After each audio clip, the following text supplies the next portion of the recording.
Welcome back to the channel. I'm Linda, one of the Ragona Sisters. Let me ask you something. Have you ever woken up and thought, when did everything around me become so unfamiliar? You scroll through your social media feed and something feels eerily different. Not just the headlines, but the direction of things. Familiar ideas are fading. New language is becoming the new politically correct terms. You start to see patterns.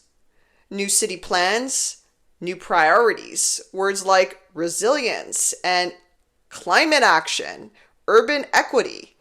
And tucked inside those policies, a concept that keeps coming up again and again. The 15-minute city sounds efficient, responsible, designed for a better future. But it also signals a deeper shift, not just in how cities function, but in how people live, move, and make choices. And it's not theoretical.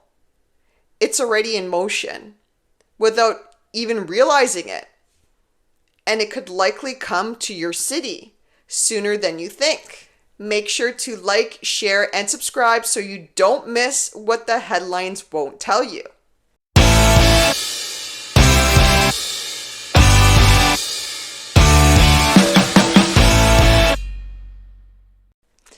Five years ago, most people had never heard of the concept of a 15-minute city. But now, it's showing up in city council meetings, transit plans, and zoning updates. The idea sounds simple. All the daily needs, which is your groceries, school, cafe, and work, just in a 15-minute radius walk or bike ride from home. That's it. You save time, you save money, and you save the planet.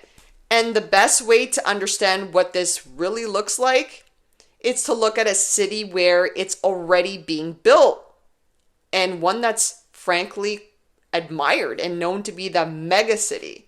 So let's talk about Xi'an, China. I know I probably butchered that name. 70 miles southwest of Beijing. Launched in 2017, and so far more than 90 billion US has been poured into that megacity.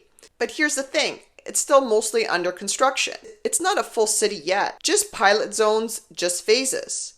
And it's being praised as the most futuristic 15-minute city in the world.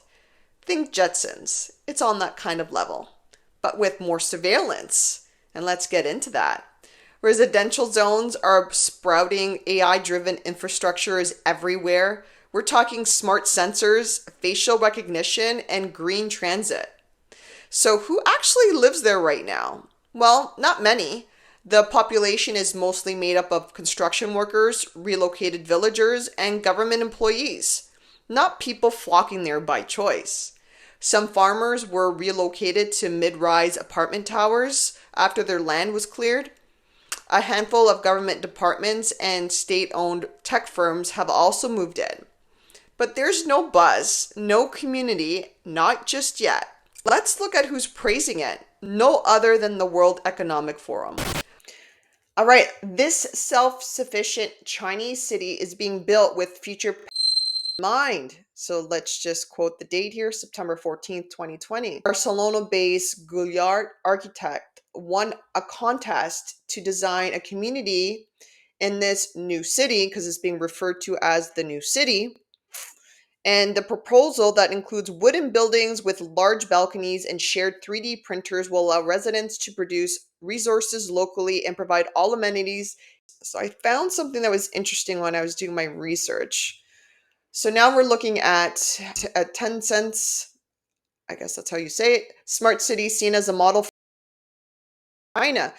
So I was reading through this and then I saw something very interesting that I didn't really know about. And let's zoom in right here. Last month, Alphabet's Sidewalk Labs canned its Toronto Smart City project that had envisioned sensor feeding data to AI-enabled computers to manage traffic and drainage systems. Alphabet is the parent company of Google.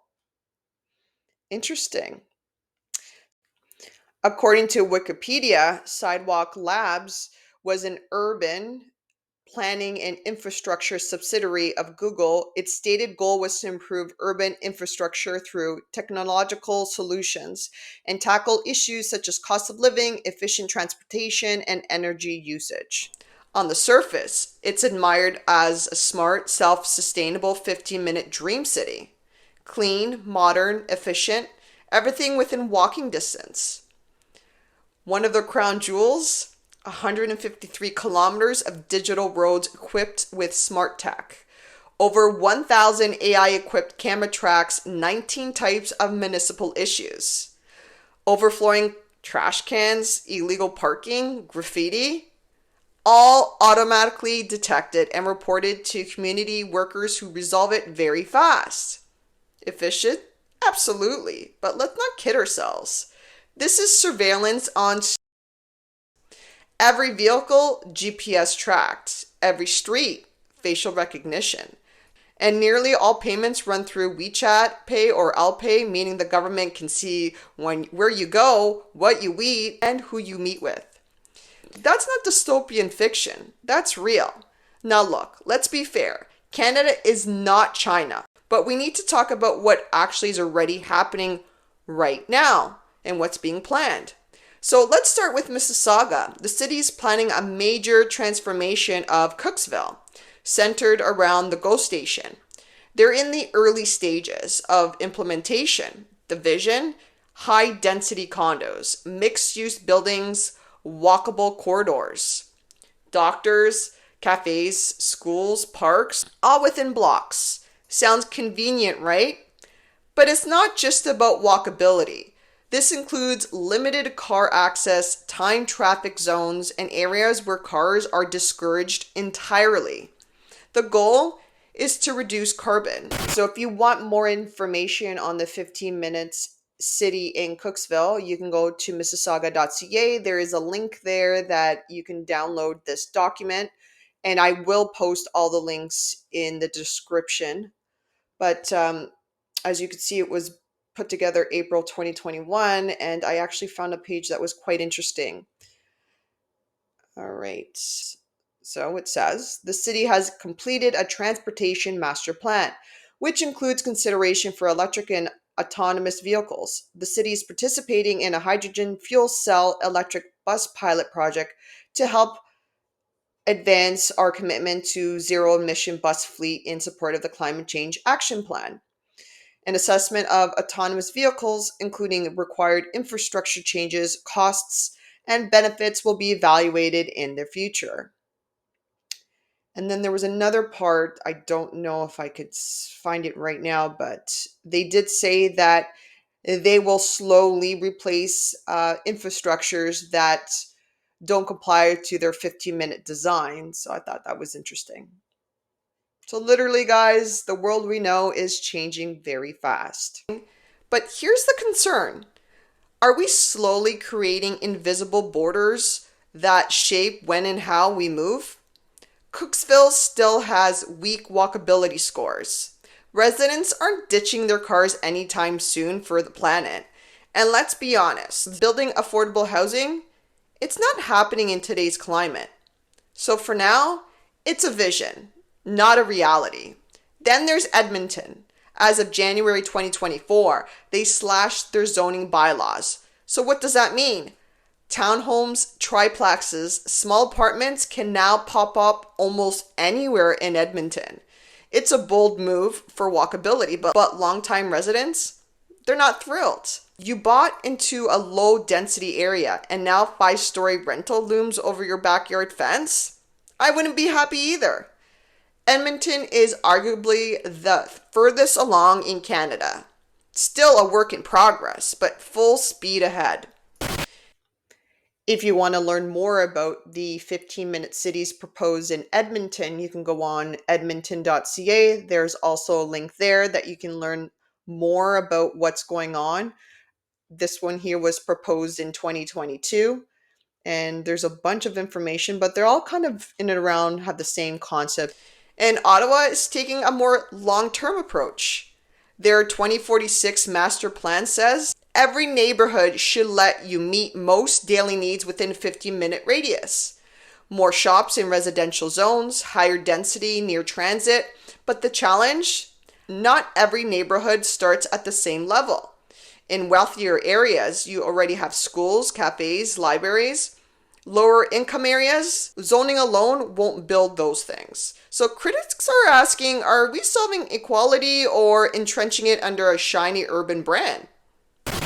EcologyOttawa.ca, they did a 15-minute neighborhood survey. Mind you, it was done in 2021. And this is quite interesting because, as you can see on the map, the areas closest to downtown scored well for walkability. So they would be probably better candidates for 15-minute cities. And just down here, the draft official plan describes a growth plan for Ottawa, which would involve increasing the city's population by 400,000 people by 2046. So in 21 years, this area can potentially look very different as we know it. And if you scroll down, it actually talks a little bit more of what their goals are. Better local bus service, reduce traffic. So reducing traffic, it's less infrastructure devoted to fast-moving motor vehicles, reduce speeding vehicles, reduce cut-through traffic, reduce traffic lanes from 4 to 2, use a lane of traffic to widen the sidewalk and create a protected bike lane, more no car days. And it's not just Ottawa. Vancouver is building pedestrian priority corridors. Montreal is zoning for hyper-local services. Calgary is connecting homes directly to LRT stations. Toronto is layering in traffic school zone slowdowns and pedestrian plazas. And city officials keep saying, no one's restricting your freedom, you can still drive. But let's be honest, only in certain places, only some of the time. Planners say, don't worry, Canada's 15-minute cities are not like China's. But what happens if the script flips? What happens in a crisis when data becomes the new currency? I heard one couple ask, what if one day everything outside your 15-minute zone becomes more expensive or restricted? Never thought about that. And little by little, the system nudges you to stay in your zone, not by force, but by design. It's a valid concern. Others say 15-minute cities are a great idea. They're convenient, healthy, climate conscious. What more can you ask for? So the question becomes, are we building cities that empower us, or are we building cities that politely discourage freedom of movement? And here's the frustrating part. The conversation gets shut down if you question it. You're labeled a conspiracy theorist, a problem. Is it wrong to ask hard questions? Is it wrong to want clarity before we reshape the way we live? We need to talk about this now while there's still time to shape how this actually unfolds. Let me know your thoughts in the comments. Would you live in a 15-minute city? Do you love this idea? If you found this helpful, hit that like button, subscribe, and share this video. Because here with the Ragona Sisters, we ask the uncomfortable questions. Because real estate is not just about property lines, it's about the kind of future we're building block by block. Thanks for watching, and I'll see you in the next one.